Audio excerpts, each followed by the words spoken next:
You're listening to Wet Shaving Talk, powered by Sharpologist.com, where we're dedicated to preserving the art and skill of classic shaving. Borrelli, and today is May 7th, 2025.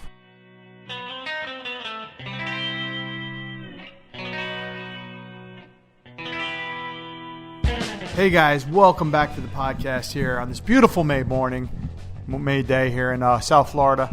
Also happens to be my little guy, my son, his 6th birthday. So happy birthday, Anthony, on your 6th birthday. I cannot believe you're already 6 years old. Incredible amount of time has gone by, and it's so fast. I always talk about how fast time goes. That's why I really try to enjoy everything when it comes. So, Anthony, happy birthday. If you're listening to this when you get older, hopefully, you'll know that your daddy, your mom and dad love you very much, and we're very proud of you. So, wow, that's a lot to take in. Talking on this podcast for the last 10 years now, we're coming up to the 10th anniversary soon. My son, when he was born, I would talk about it and everything like that and going through all that. And now he's here and he's getting to be a young man himself. He likes to watch me shave every morning. So he watches me use a straight razor. He watches me use a safety razor. He's got a little chair in my bathroom that he sits down in. And he'll sit and watch, and just sometimes he wants to grab a brush, and I'll put some lather on his face and stuff like that. So I'm sure we have a future wet shaver in the midst with my little boy Anthony. So happy birthday again, buddy, and wishing you the best of luck and many, many more. So in the wet shaving world, guys, a lot of stuff has gone on. I know it's been a few weeks. A few things came up, and I'm about a week and a half late, so I apologize about that, but you know what? We're here, and we got some really good news and a lot of stuff going on. I think with that, a lot of stuff in the wet shaving world that doesn't make sense is happening. I'm going to try to make a little bit of sense of it today by saying, hey, is there what can we do and what's going on with the industry itself, and why are certain things going up and some things going down? Why are vendors closing and certain vendors expanding? So I'll tell you a little bit about my thoughts and what makes a successful business in the wet shaving world today, and why some of these guys are lasting longer than others, and why some of the long-time vendors, some of them being around over 50, 60 years, are shutting down. So I have a little bit of that just coming up. So we'll discuss that in a little different parts of the cast today. So first on the cast, we're going to discuss farewell. I'll give them a salute to Southern Witchcrafts. This hit me hard. This vendor, I'm definitely a fan of this vendor. I think they've done great work and a lot of great stuff out there for the wet shaving world, and great sense. And I really look forward to their releases all the time, and just everything that they do, especially during the fall holiday. So a little shame to see them gone. So we'll give them a salute. The Rowan safety razor, it's a new safety razor for under $100. I'll tell you a little bit about what I've learned about that one. Again, like I mentioned in the beginning of the cast here, several vendors have closed up shop. What does that mean to the industry? How is the industry doing today? And also, to coincide with that, we have some big items selling on eBay over the last month. Some not record prices, but getting up there. It looks like pre-pandemic levels on that as well. We also I want to do a quick shout out to Mantic's new website. He has a brand new website that just came out yesterday or the day before, and really exciting to see how this one works. And hopefully I'll be working a little bit on there as well, because it's one of my actual interests as well. And then finally, a new shop for Blackland Razors. Yes, Blackland Razors is an American razor company, and they're building a new shop. I'll tell you a little bit about that and much more, guys. So without further ado, let's get on with the show. So farewell to Southern Witchcraft soaps and aftershaves. This one hit me hard. They announced that they are closing up shop. All inventory is out. Whatever is left is going to be in Maggards, and when that's sold out, they are done. I think I was a fan of these soaps. I think their whole real I guess you want to say their whole mission statement was just cool wet shaving stuff for wet shavers. Nothing fancy. It wasn't really crazy labels, crazy names, crazy releases or anything like that. Just straight up good stuff. And they kept it to where they kept that theme, like that fall theme all year round, which is great because I love, the fall season. You guys know it with the fall seasonal special every year. Southern Witchcrafts usually has a nice portion of that podcast, and I'm a little disappointed because it's gone now. But we wanted to say that we salute you, Southern Witchcrafts. You did a really great job for the last 7-8 years. I was a very big fan of your products. I have several soaps left, and I'm still glad I do. I was unable to get some because by the time I went on their website, they were gone. And then when I went to Maggard's, all the good stuff was gone as well. So I will be cherishing my soaps here. They'll be in my collection for quite some time.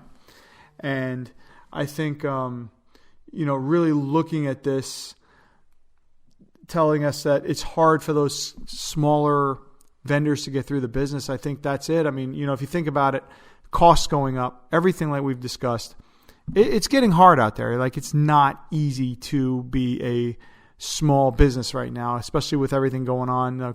And I think in time it will get better. But right now, for some of these artisans, they're looking at it like, hey, it's a lot of work. It's a lot of like answering emails and stuff. It's around the clock. Remember, most of us purchase their items when we are not working, which is usually the majority of people work, in the middle of the day. So imagine you're making soap all day, sending out orders, and then answering emails all night long because that's when they come in. You want to be quick on them. So you make sure that your customers are happy and are, very much taken care of. So that kind of got to me, and I was thinking about it a little bit. And I think that's mainly what we're looking at here. I think that's why we're in a little bit of little turmoil with the artisans and stuff. It's just hard to make ends meet. And if you think about it, for a company of 2 people, could they just go back to their trades beforehand and work full time and make the same amount of money and be able to go home at night? Yeah, maybe, or maybe even make more, right? So just some thoughts in the industry itself. Because in this podcast, you're going to see something closing, and then you're going to see record prices, and then you're going to see people expanding. So I'll tell you a little bit about each one when we get to that point. So it's kind of, it's a shame that we're seeing Southern Witchcrafts go, but I understand, guys, and we're looking forward to whatever you do in the future, and hopefully it will be involved in the wet shaving world. And if not, good luck. The Rowan Safety Razor. This is coming up next. This Rowan Safety Razor is I believe it's under $70. It's $59. And you know what? It is a double-edged razor with a nice squared-off head, decent blade gap, and it's aluminum CNC machined, I think, hollow handle. Obviously, it's got to be imported because of the price. I highly doubt that any American artisan or any artisan, Canadian, European, or anybody like that is actually making these one by one. So I would say this is probably made in a factory, or it's probably made in Asia somewhere. But at $59, why not try it out? It's been getting some decent reviews online for the price point and the packaging and everything. So I think this one might be a winner. Again, it's aluminum. I believe the whole razor is aluminum with the exception of the head. But I couldn't find too much online on it. It was a little weird looking online and not being able to find anything on it. No maker, no story. Just, hey, this is a razor, we're making it, and here you go. So interesting to see where this one comes from, or this one comes, and if this is going to be a razor that we will be seeing, long term. So $59, a lot of guys have gotten it. They've tried it out, and they said it's been great. So hopefully, if you've tried it, or if you haven't, or if you're on the fence, or if you're looking for a new safety razor and want something different, this might be for you. So vendors closing up, what does that mean for the industry? What does that mean moving forward for wet shaving, right? We talked about Southern Witchcrafts, a little bit about why. And, I mentioned, hey, this might be the reason. The reason might be, hey, it's just that time. Move on. We're not making as much money as we should be. And then, hey, maybe we should be doing something else back to where we were, right? What we were doing previously, what we did before our wet shaving endeavors, and what we did, or, just going back to a full-time job. And that might be easier for a 1 or 2 person business. I could think about it. It's an around the clock business, like we mentioned. It could be difficult, but the industry, I think itself is going to, I think we're going to see more of this happening. I think the reason is for example, we saw Williams shut down, right? Williams Soap. They were around for over 100 years. Mitchell's Wool Fat was around for over 100 years. They're gone, right?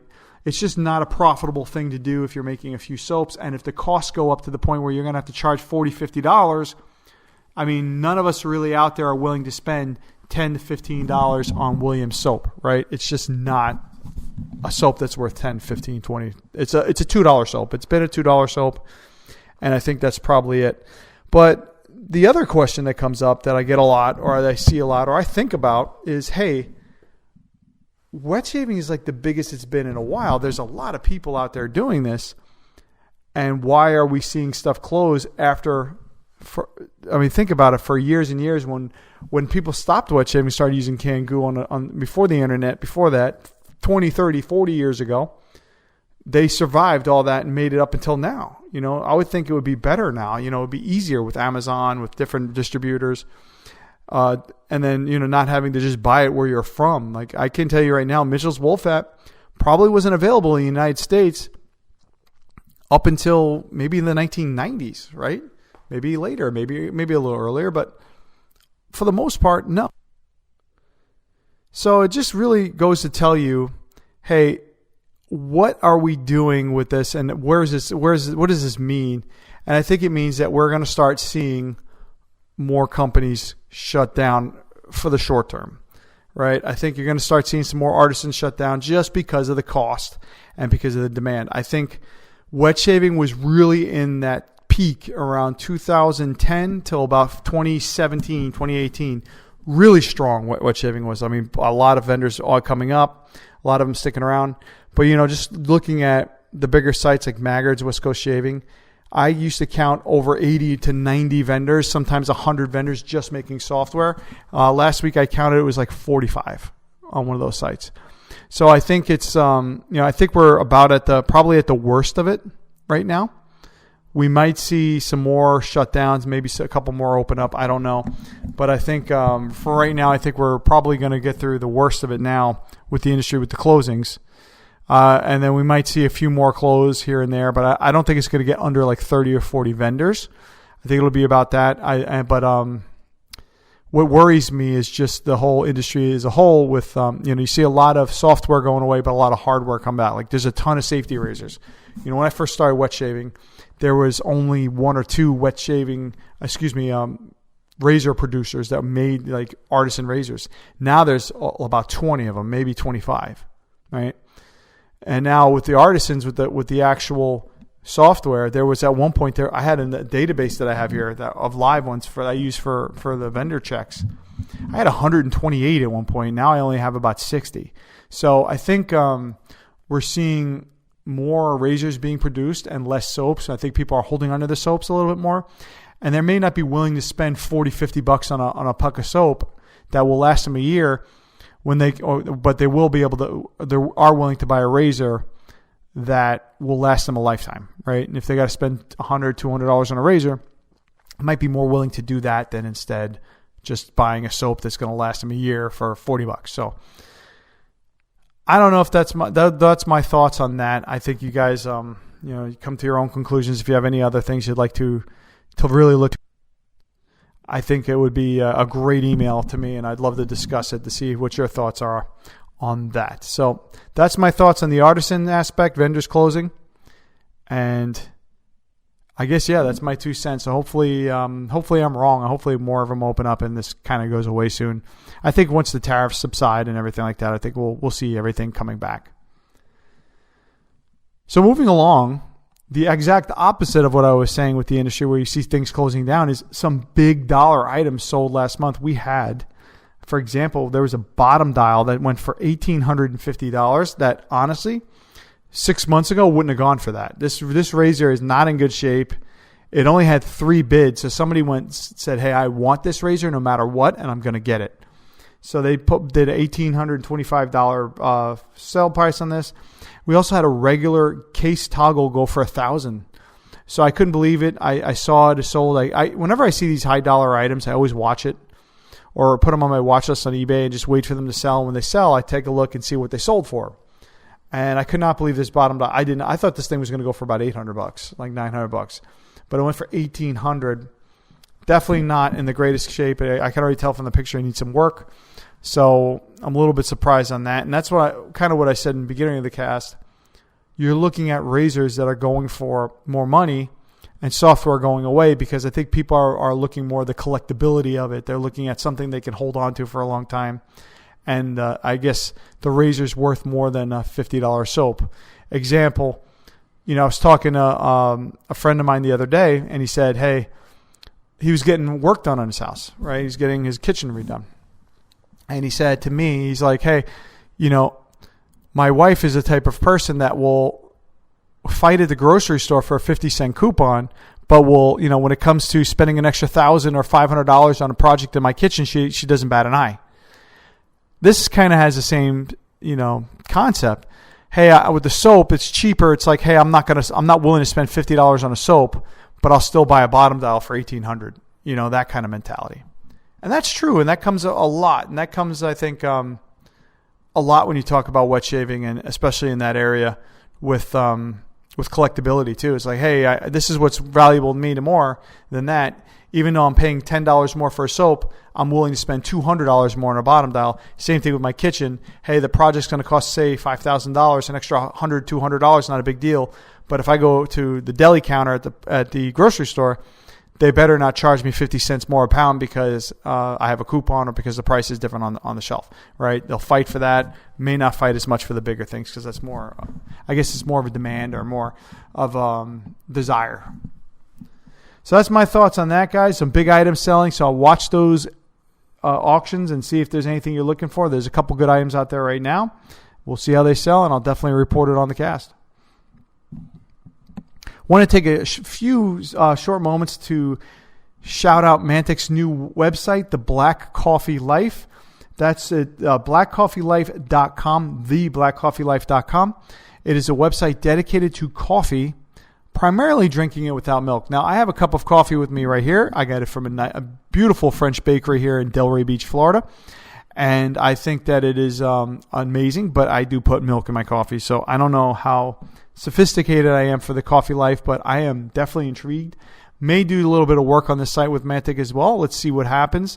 But I am a coffee drinker. I do drink a lot of it, and I've been drinking it for years. So I would like to get into it. I'm going to definitely be reading that content and getting more into coffee myself instead of just making it just a drink to get me going. Hey, maybe this could be another, oh boy, hope my wife's not listening, another hobby to go along with wet shaving. Oh, man. No, I'm just kidding. It's definitely would be a fun hobby, and looking forward to seeing some great stuff coming out of that website. And finally, Blackland Razors has some big news. They have a brand new facility that they are, after weeks and weeks of hard work, they are going to open it up with more CNC machines. They will be able to do more stuff, and they will be able to do different stuff. So they're doing a full behind-the-scenes tour coming up here soon. As you know, Blackland Razors are American razors. They make the Blackbird. They make a couple other razors that are really, really popular. They've worked with different material. I believe he was doing some stuff in-house, some stuff outsourced. Now Shane will be able to do everything in-house. So really excited about this. They're going to stay in the United States. It looks like they're here for the long haul. And if you guys know, Blackland had some supply issues. They had some issues where they couldn't make deadlines because they were waiting on somebody else. It looks like now they'll be able to take care of themselves. So really excited for this one, guys. Giving them a salute. Looking forward to seeing what Blackland Razors comes out with. Maybe they'll bring the Tradare back. Who knows? One of my favorite razors. I have the original one, and I really love it. And they made a spot-on, great I wouldn't even say it's homage. I think he bought the name and bought the right to the razor, so it was pretty much the same thing. Hopefully they come back with that, and we see some great releases coming from them in the near future. All right, guys. Well, that kind of concludes our show for this week. I apologize for being late and not being able to bring this show a little sooner. As we know, things happen. It's just like, kind of slips by me sometimes. I will definitely. I'm working on getting a better schedule in order to do this. I'll be doing this on my day off, so I don't have to hide in the garage or go out in my car and do it when everybody's sleeping, and just to get more of a consistent schedule. So I'm working on that. So thank you all for bearing with me and being very patient with me in that sense. I remember our show is powered by Sharpologist.com, which your father did not teach you about shaving. Special thanks to Mantic59, and good luck with your new site. I'm looking forward to seeing some great things coming out of that. and most of all, you guys, the listeners. Don't forget to check out my blog site at shavestraightandsafe.com, and always feel free to email me at joe.wetshavingnews@gmail.com. All right, guys, don't forget the Modern Guide to Straight Razor Shaving is on Amazon, in Barnes & Noble, and Pasteur's Pharmacy, and we will be running a special promotion for Father's Day coming up. So hopefully, if you wanted to take a look at that, there's going to be some special stuff, and I will be doing a little bit of a little different content for Father's Day month. So looking forward to bringing that all to you guys, as Father's Day is a very special time for us wet shavers, and great time for us to give wet shaving gifts to those dads that we love. Next show will be on the 21st of May. Until then, shave straight and shave safe. Bye-bye now.